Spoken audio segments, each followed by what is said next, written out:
Grieving is the practice of feeling the pain of loss. Grief is the price of love. We grieve what we have loved.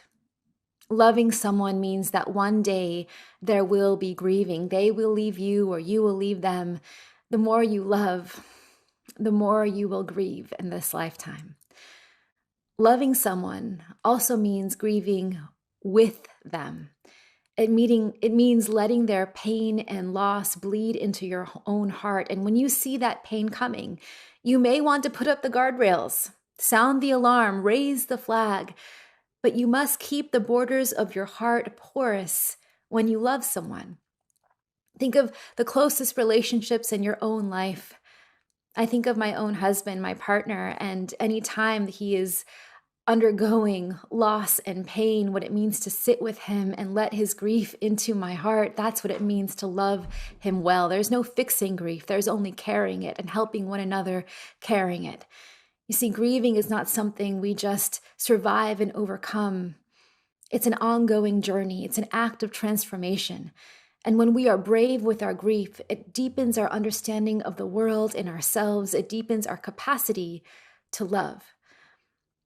Now, what does that mean in a time of unprecedented grief in the world, between a global pandemic, a racial uprising for justice, all the economic pain that people are feeling, so many years of assaults on our safety and security for those of us who are people of color or oppressed people? That has gone on not just the last few years, but much, much longer than that. What does it mean to be grieving with people we don't know?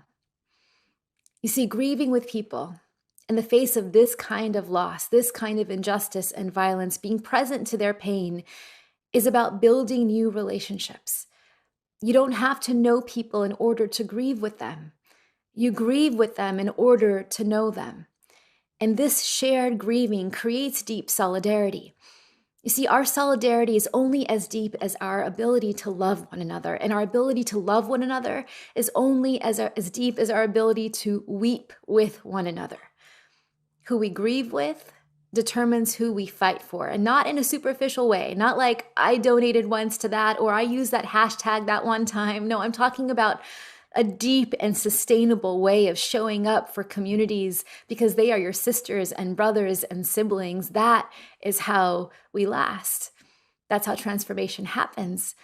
And grieving together, that initial act of sitting with each other and taking that pain into our heart, that gives us information for our particular role in the fight for justice.